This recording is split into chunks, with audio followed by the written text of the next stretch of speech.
Hey everyone, welcome to the SAG-AFTRA Foundation panel for I Hate SUZIE. Just a reminder before we get started, for anyone who needs help, the SAG-AFTRA Foundation has set up a COVID-19 fund, and you can find all those details right down there in the video. So a big welcome to the fantastic cast of I Hate SUZIE. Let's intro everyone. First up, we have Billie Piper, who's the co-creator and star of the show. She's joined by Leila Farzad, Daniel Ings, and Nathaniel Martello-White. Hey guys, how are you? Hey. Hi. Let's do that awkward Zoom wave that we all love to do. There it is. So guys, the great thing about the show for me is at its core, it is a drama with comedic moments that drive through the heart of it. But the best way to describe it is what someone said recently. They said, it's like Fleabag on acid. It's just so great. And this character at every fork in the road, when you think, oh, you can do the right thing or the wrong thing, every choice is the worst choice. And it just killed me. I was howling, laughing. And the guy who said this is someone named George Clooney. And he said it to Howard Stern on his show. Oh, shit. So I think you guys have a little super fan, which is amazing. So Billie, let's kick it off. You tell this beautiful story about flawed people. And it's like this amazing train wreck that you can't not watch. You and Lucy created it together. How did that come about? It came about because we had been looking to work together. We'd worked with each other a couple of times before. We've been looking to work together again on a TV project. I pitched her lots of ideas and she rejected them all. And then we sort of, our friendship was front running, to be honest. We were counseling each other through different things, but significant things, from our late 20s to early 30s. And it was through all of that correspondence and daily check-ins with each other that we found the heart of the show that would later then become I Hate SUZIE. So it really just started off the back of probably 4 or 5 years of really intense friendship-based conversations. All of them were pretty heavy and often quite bleak, but always made us laugh so much. And I think we sort of sat there and talked about the fact that we would love to make a show that sort of represented those feelings, those emotions. And actually when Lucy started writing the show, it was really, in its origins, it was like a friendship-based show, but we sort of felt like that felt quite tired conceptually. So that's when Lucy came up with the idea for the hack, and then everything started snowballing after that. I love that. I love how you say it's bleak with, but it will make you laugh. That's a perfect description. So is SUZIE based on a person in particular from your life? Are there elements of you and Lucy in her? I think there are, elements of both of us in both of the characters. But, the things that we were witnessing around us at the time felt like a sort of common, shared crisis that, we sort of pulled bits from everyone ultimately. And then obviously a lot of it was just from imagination. I love it. Leila, I think I've said this to you before. This show is ultimately a love story between SUZIE and Naomi in so many ways. So talk to me about your favorite part about their dynamic. My favorite part of their dynamic, the truthfulness of it, the kind of the lack of cuteness and formality between them, the fact that they can be rude to each other and open with each other and brutal with each other and ignore each other because they've done the hard work and they've done all the foundations are there before we meet them. So I loved seeing two women that aren't like, hey babe, hey, let's go grab a margarita. It was like, oh fuck. I think I enjoyed the ugliness of their love, if that makes sense.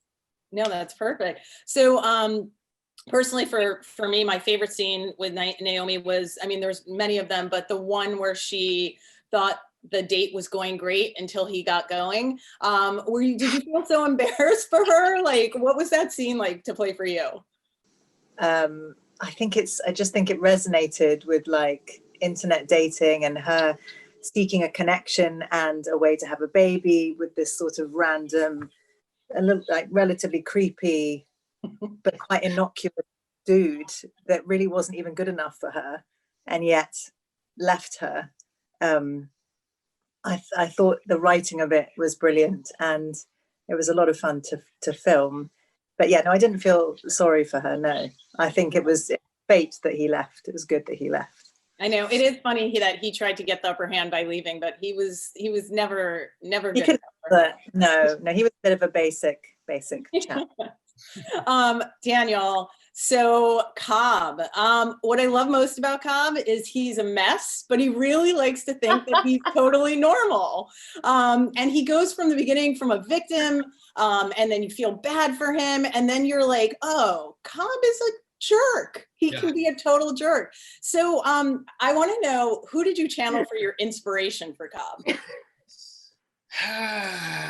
Well, I there were a few family members in there who I was sort of channeling, who weren't all male, funnily enough, but the sort of defining factor maybe is like a kind of like a sort of control freakery, like a need for control and a need for dominance, which is sort of in Cobb, I think, is like weirdly coupled with this idea that like he's not a control freak at all. He's like I think in his head, he's this like really easygoing guy. He's just like a nice guy that shit keeps happening to. Yeah, so. It's interesting you say that, because I was just going to ask you, do you think Cobb is a victim in all of this? Or do you think he is responsible? Because I feel like we see that evolution, like, oh, it's not just SUZIE's fault. It's definitely not just SUZIE's fault. I mean, I don't know if I do see him as a victim. I definitely see him as like, I sympathize with the situation for sure. Yeah. Although I'd argue that it's a situation that's also his own creation. You know, he's created a prison for this person. I mean, to an extent, they've done that for each other, but I sort of feel like he's created a prison for her over the like decade or whatever that they've been married and had kids.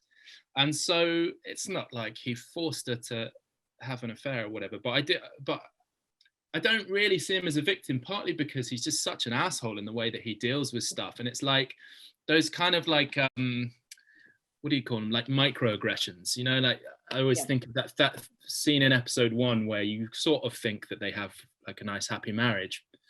And she talks about getting the Disney job, and he's like, oh, I just sort of assume you were too old for that. Like those little kind of like, her life is just peppered with this guy constantly just commenting on like her looks or her ability to sing or whatever. So I think he's kind of an asshole, but I wanted to say that, but I really wanted you to say that. So, yeah, I don't know if I'm allowed to say that. One of the creators is on, but I don't know. Would you agree, Billie? I feel like he's he's an asshole. Yeah, he just is an asshole, I think. All right. If we get nothing else, we get that Cobb is an asshole. But Billie, but there Billie, is I wanted to ask you. Sorry, go ahead. What? Oh, I wanted to ask you, you know, what I love about their story, though, it's kind of a beautiful story about a marriage imploding. So I wanted you to talk a little bit about that.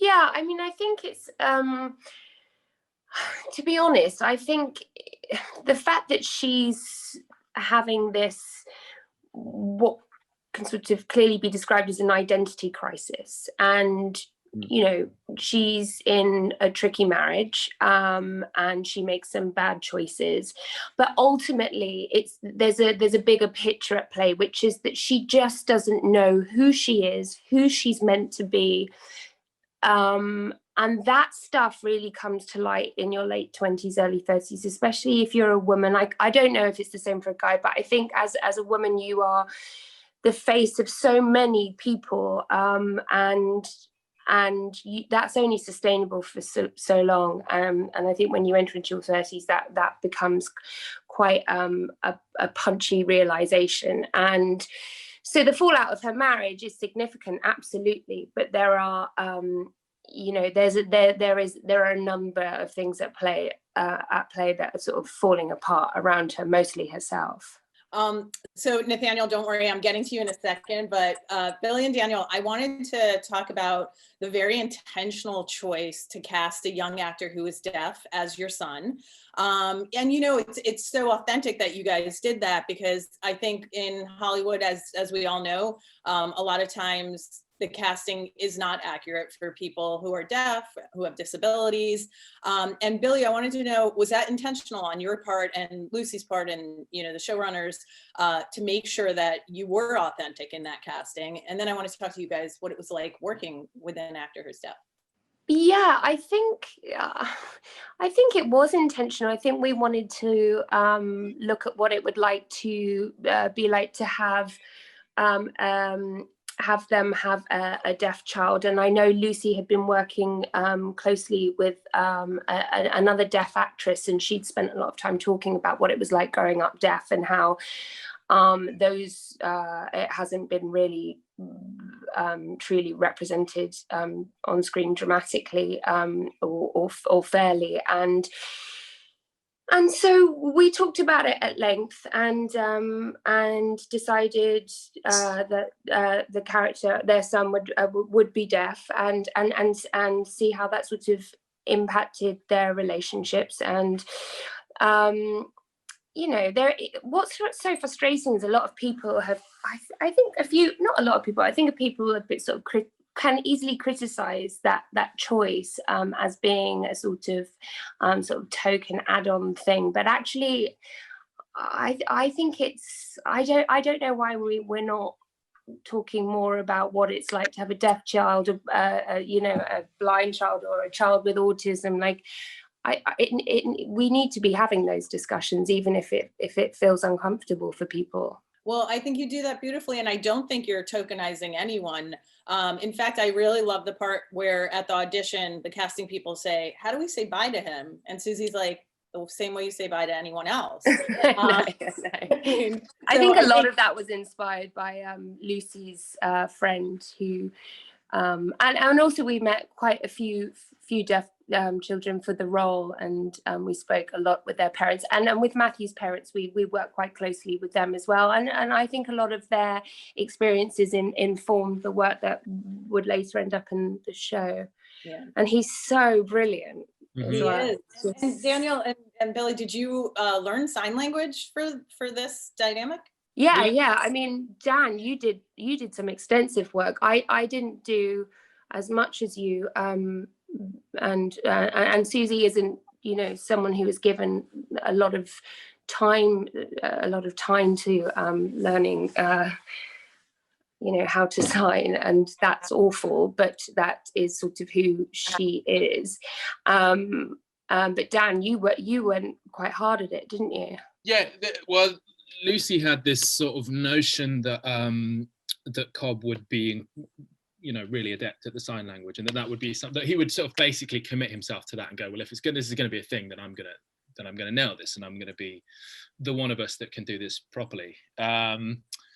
Interestingly, when the guy that Billie and I both worked with, Brian Duffy, who was teaching us the sign language, was saying to me that that it's quite unusual actually for parents of deaf children, like hearing parents of deaf children, it's unusual for them to be able to sign proficiently. Yeah. Like his parents just make stuff up. Yeah. So he was saying like his mum, she'll come round, she'll ask like where the toilet is, and she's just doing a sign for like, bagel or whatever, and he just knows what her signs are.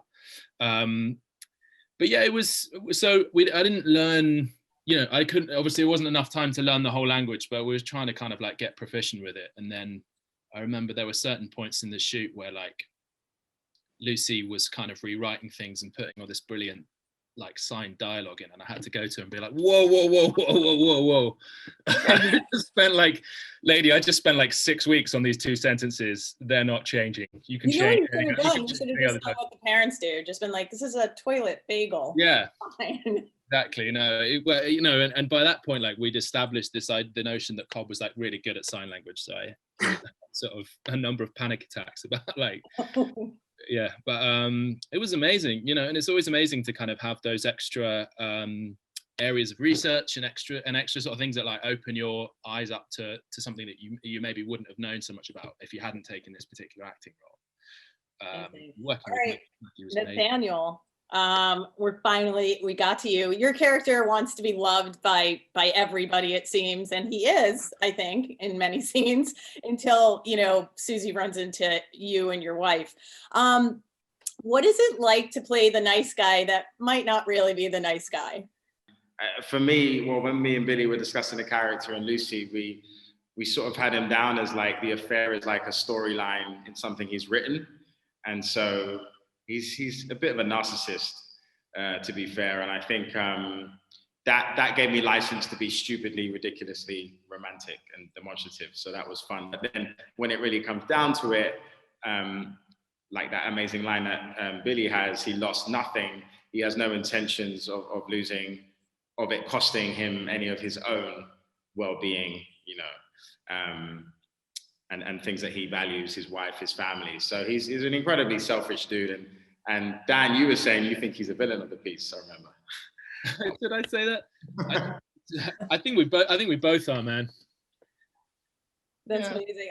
So, you know, the other thing, Nathaniel, I wanted to talk about, I do think the show brings up race in a really interesting way and in a very uncomfortable way. I was just wondering what that was like for you.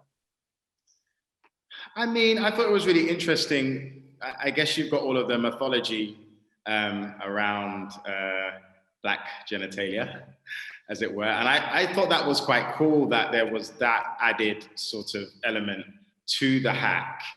And, you know, I don't know. I mean, I felt like the fact that she was having an affair, I guess that Carter's Black is sort of relevant, but at the same time, I think it only relevant, I guess, maybe when,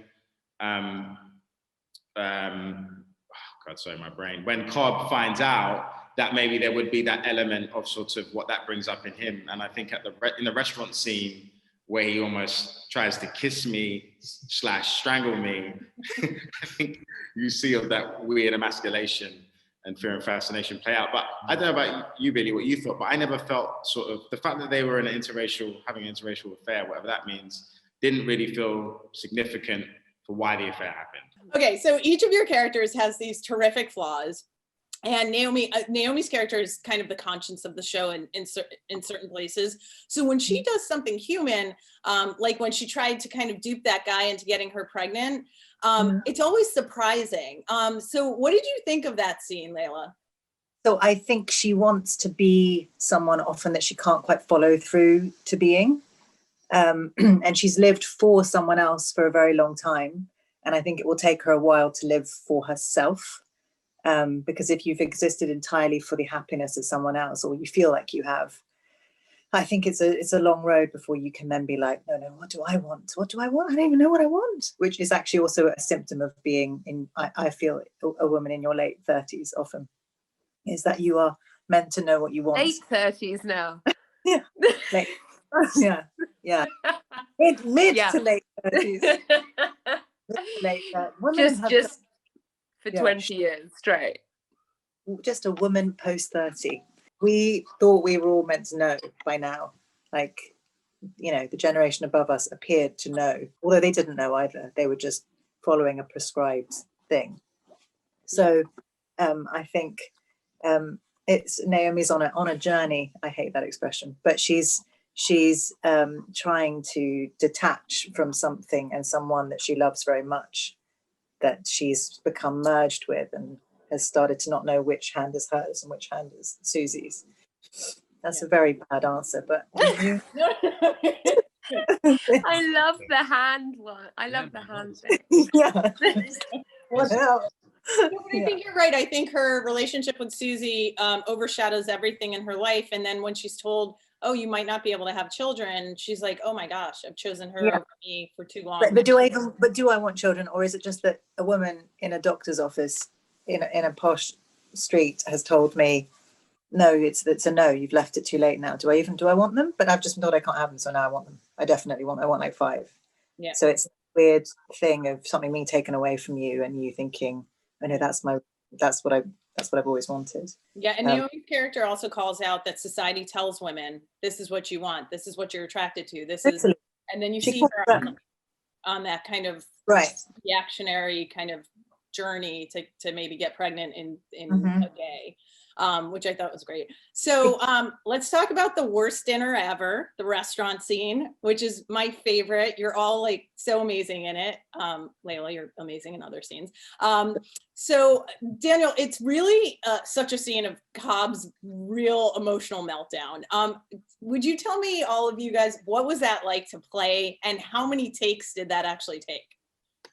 It was a full day, or 2 full days. I think it was just one, wasn't it? But it was like we were there from like 8 in the 9 in the morning. For 12 hours, yeah. For like 12 hours. It was an absolute monster. But it was fun, man. I mean, it's, you know, it's always difficult, like from the perspective of what's going on with Cobb in that scene. Like, it's always difficult playing high or being high in something. And my inclination with everything is always to like dial it up to 11. But I do think that there was a good day, because there was a big opportunity there to just like try it a bunch of different ways. I remember Nat, like me and you, sitting opposite each other, just sort of fucking around, trying to like make each other laugh, doing weird shit. We all went like Al Pacino at one point. It was intense, wasn't it? But it was fun, man. It was a fun day.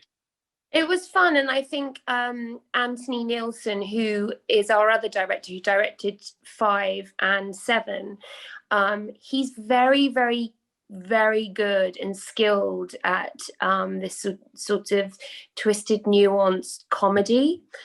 He's really good at drawing on these tiny details, like the hug, that the fight that then becomes a hug. You know, he's also really good with letting you play around. He sort of doesn't miss a trick, and so that I think for something like that, it was really great to be working with him on that. Was any of that part, like, was that all scripted, like the strangle kiss, or did you guys discover things as you were doing it?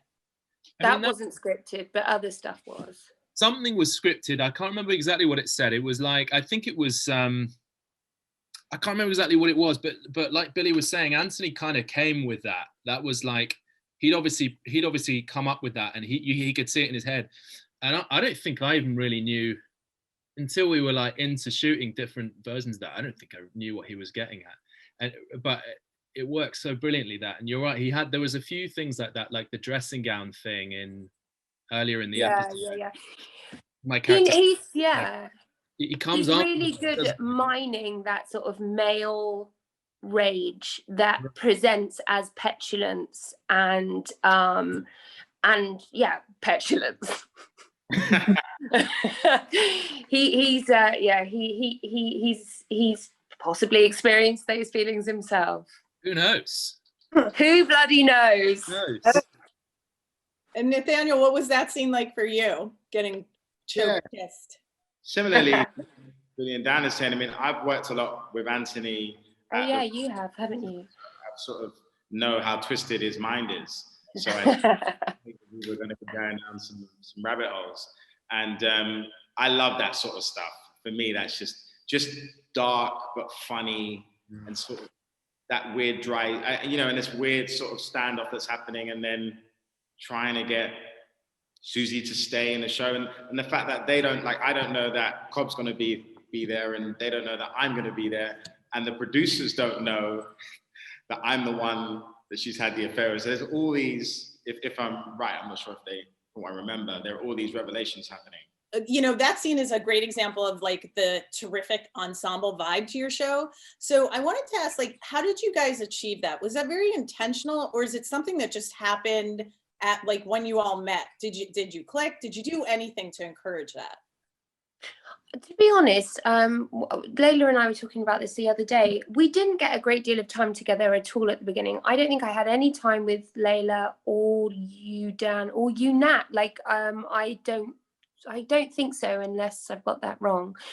But I think, look, it's so much in the writing and the casting, and whether everyone is in the same show, and whether people are coming to the filming day with the sort of shared experience on some level. So if you cast the right people, the writing's obviously great. You've got Georgie and Anthony, and it's sort of a marriage of minds, and I think that's what makes it feel automatic. We could steal conversations here and there, and often those become about personal experiences, but I feel like just everyone was really, really on the same page instinctively. I think that's really important. Otherwise it's completely disingenuous. And it doesn't matter how much time you've got to rehearse. If you're not on the same sort of, in the same show, it just doesn't work. Yeah, and sometimes you just kind of, you're lucky and you hit a great stride with each other. And I think there's a lot of that. You guys just click very well. So another thing I loved about the show, Billie, is like you show sexuality and specifically female pleasure in a way that other shows really don't. I'm talking about the episode where SUZIE is like wanking for a whole day, it seems like. I think television considers that a touchy subject, and no pun intended there, but was that hard for you to play? No, because it wasn't me spending 4 hours in hair and makeup trying to look really perfect and lie about a sexual experience where there's people filming you and it's horribly deliberately erotic. So for me, the domesticity of filming it, the authenticity of filming it, made it just a really like great fun experimental filming day, or 4 days I think it took. But I don't know, Nat, you were there. Oh no, Dan, you were there as well. Oh, so was Leila. We were all there. But maybe you guys had a different experience. Maybe you didn't feel as comfortable. I don't know. Leila, how did you feel for her? I mean, I felt like I was trying to help her through her wank, and help her make better choices in Naomi's mind. So I loved that we were all woven in there. There was husband, lover, best friend, own like ideas of sexuality. It was all woven into this like tapestry. It was great. I didn't find it uncomfortable. No, I thought it was like a revelation. I was so excited about it. And I remember talking to Lucy about it, and she was like, the only episode I'm slightly nervous about. And I was like, no. This episode it's wonderful. It's brilliant. Why was she nervous about it? It's the hardest episode to edit, because it's not narratively something we're used to. The form of it isn't something that we're used to. You're wandering around in her mind. So in some of the runs of it during post-production, it really actually wasn't working, and it would be these sorts of fine-tuning moments within the edit that would make it work and sustain the story. But even Lucy would admit to it being very, very fragile as a piece of drama. Just the tiniest thing could confuse an audience completely and make you switch off and not care about the point of the journey. Yeah. So Daniel and Nathaniel, I wanted to know which scene, was there any scene that was the most shocking for you to play for your character, or where you really felt truly embarrassed for the character? I can't wait for this. I mean,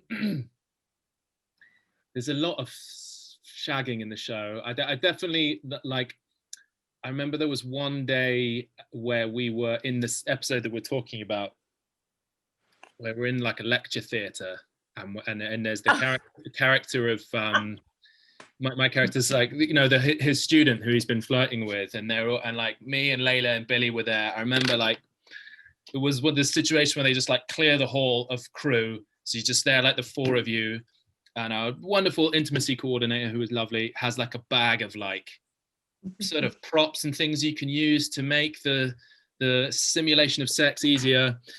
And Billie had very kindly been like texting me in the days running up to it all of the lines that my characters say in it, which are going to be like the most awkward ones to say.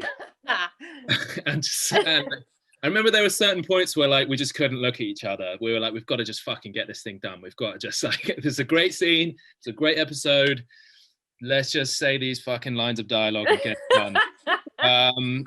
From a film and from a character perspective, the you know, the therapy scene in episode 2 was a tricky one, I think, like in terms of feeling exposed and sort of it ended up being like shorter than it used to be, but like we shot that like a bunch of different ways, didn't we? And that was always one that like I found tricky. I think it came up well, but yeah, that was one where like I don't know, like the moments where the character really sort of lets go, and the rage, and like lets his rage fly. You're always like, is this good acting? Is this really bad acting? I don't know. It's both. Maybe it's both.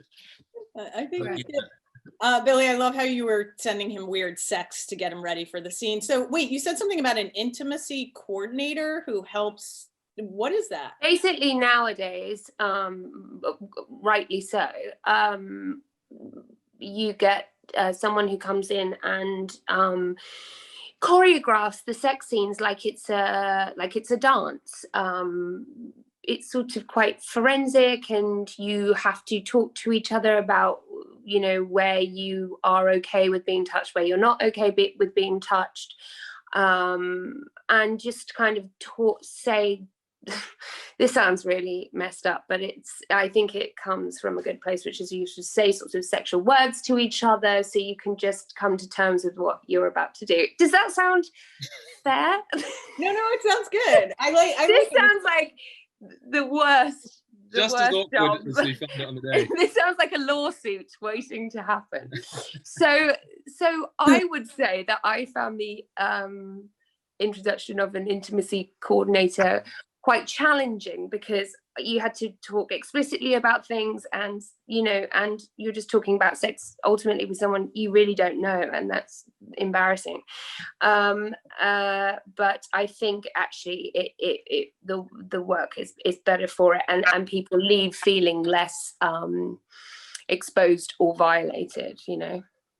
So that's interesting. I didn't know there's like a sex choreographer job. That never used to be around. I mean, that's a new thing for me. It's the first time I've ever worked with someone who works in that way.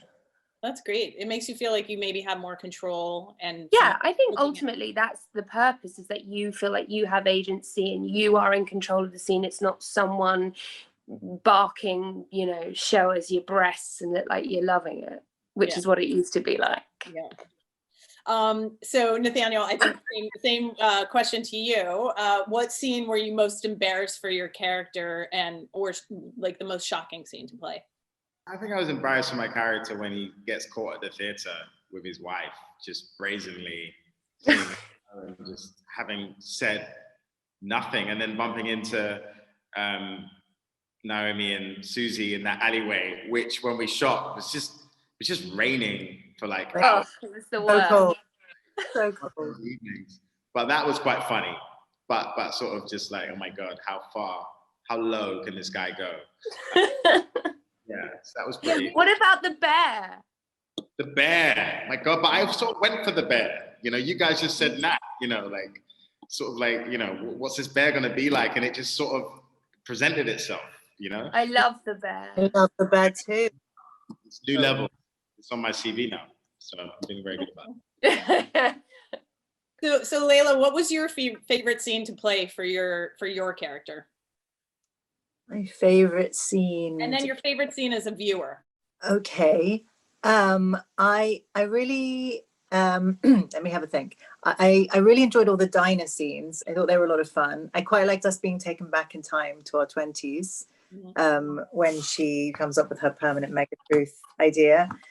I love the scene in episode 8, I suppose, as a viewer, watching Naomi finally have the guts to be completely honest with this very important person, and telling her that she's going to go to Iran, and acknowledging her kind of a part of her background that I guess hasn't been acknowledged in recent years, because she's just been Naomi there for SUZIE. So I don't know. I thought that was quite moving and brilliantly written, and it was still and quiet, and the mania had gone, had like dissipated, and it was just these two women sitting opposite each other and her going, "I don't think I can do this anymore," which is kind of a big thing to do with someone that you see every day and talk to every day, somehow, to break into that slightly more serious chat. And did you say the hardest one? No, you didn't say that. I was gonna know what was your favorite scene to play, and then your favorite scene to watch as a viewer? Yeah, so watch as a viewer is probably them saying goodbye at the end, the resolution, and play. Yeah, I enjoyed the hotel room as well. That was fun. We had a nice time with Glucose and Dexter Fletcher. It was it was fun. There was definite like laughter. Okay. I have a few more questions so that I really want to get to. So, similar, Nathaniel said, his character lost nothing.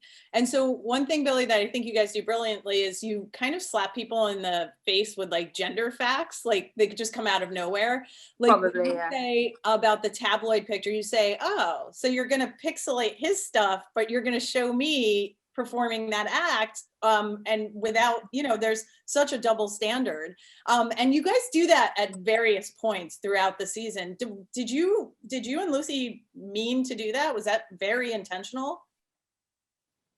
I don't feel like it was ever very intentional, but it's just, I guess they're just feelings and experiences and thoughts that we live and breathe as me and Lucy, so I think it's inevitable that it winds up in the work. So Lucy may say something else. She may have a greater axe to grind. I don't know. But for me, it's very much how we talk to each other, and it's and it's based on our observations, I would say, but. So you have to ask her if she was being more sort of specific about it. So it was a very organic way that you guys just kind of flipped that and exposed the hypocrisy in all the gender dynamics. You do that almost in every episode. It's great. Yeah.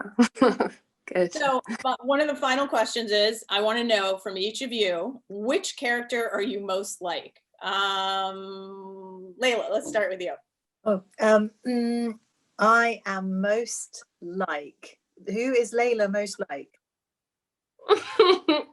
I mean, can it be a blend, or? It can be a blend. It can be 2 parts Cobb, 1 part not Nathaniel. No, I'm not. I'm definitely not Cobb. I'd say I'm Naomi and a little bit of SUZIE, probably whizzed up together. I think. Okay, Daniel. I'm trying to think of a funny answer. Shane, do you remember Shane? Spends his whole wedding passed out. That's probably more like me. I don't know. I feel like there's a bit of me in Cobb, but I'd like to think not too much. little smattering of Naomi, just because she's awesome. So that's just me bigging myself up, really. Nathaniel? I think a smidgen of Carter.